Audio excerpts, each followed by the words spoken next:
The essence of your character is within your control. Every day, your choices, thoughts, and actions shape the person you become. Your character determines your destiny. We all possess the potential to lead a virtuous life. By mastering the art of indifference towards insignificant matters, we uphold this principle for the future. When faced with adversity, instead of lamenting, consider it an opportunity for growth and resilience. Do not let the uncertainty of the future unsettle you. When it arrives, confront it with the same rationality that guides you in the present moment. The aim of life is not to align with the majority, but to avoid falling into the trap of irrationality. Remember, what we perceive as truths are often just opinions, and what we see is one perspective among many, not an absolute reality. Perfection of character is this: to live each day as if it were your last, without frenzy, without apathy, without pretense. On the beauty of life, watch the stars and see yourself running with them. Life is very short and anxious for those who forget the past, neglect the present, and fear the future. We are more often frightened than hurt, and we suffer more from imagination than from reality. True happiness is to enjoy the present without anxious dependence upon the future. It is not that we have a short time to live, but that we waste a lot of it. If you really want to escape the things that harass you, what you're needing is not to be in a different place, but to be a different person. It is not because things are difficult that we do not dare. It is because we do not dare that they are difficult.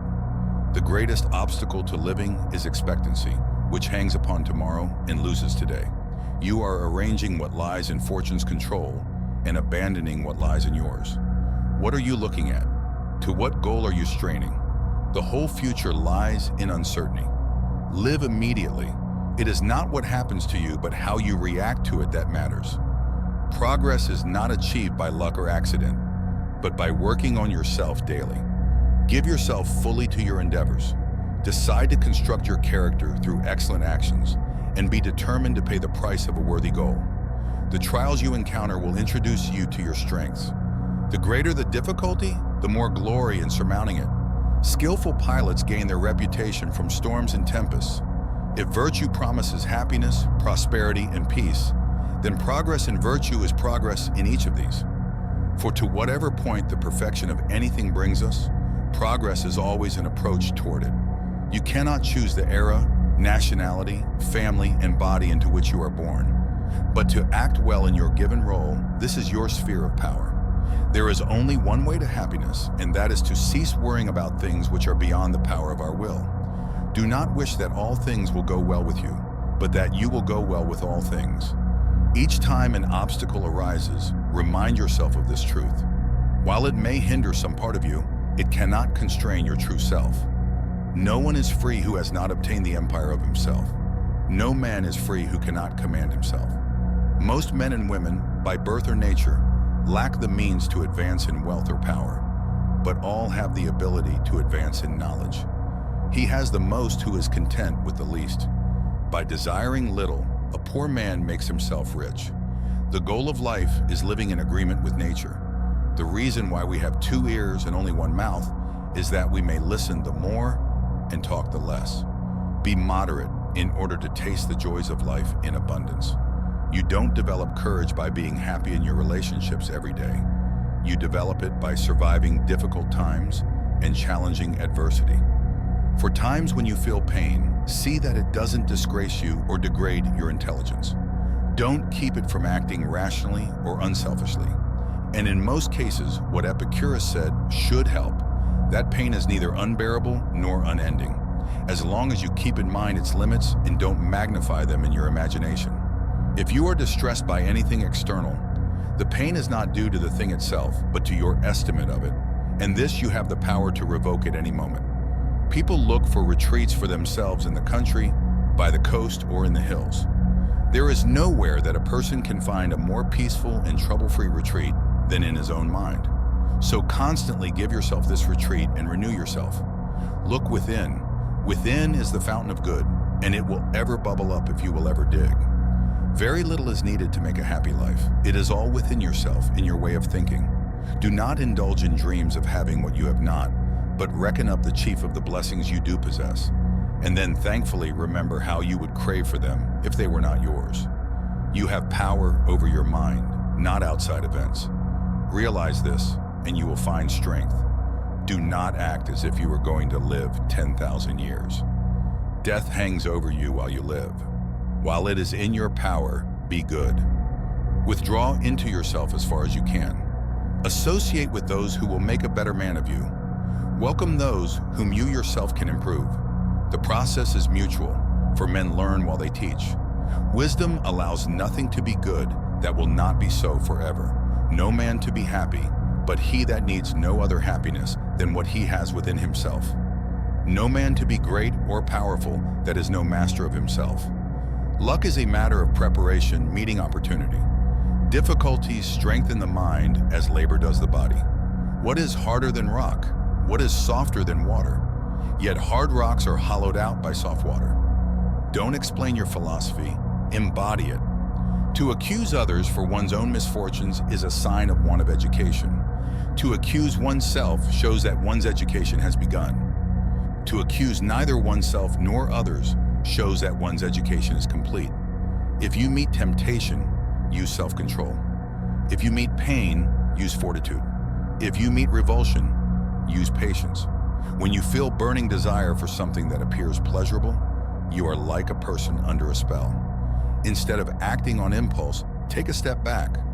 Wait till the enchantment fades and you can see things as they are. If you wish to be free, do not desire anything that depends on another, lest you make them your master. The secret of happiness, you see, is not found in seeking more, but in developing the capacity to enjoy less. I cannot teach anybody anything. I can only make them think. Strong minds discuss ideas. Average minds discuss events. Weak minds discuss people. True wisdom comes to each of us when we realize how little we understand about life, ourselves, and the world around us. Sometimes you put walls up not to keep people out, but to see who cares enough to break them down. We can easily forgive a child who is afraid of the dark. The real tragedy of life is when men are afraid of the light.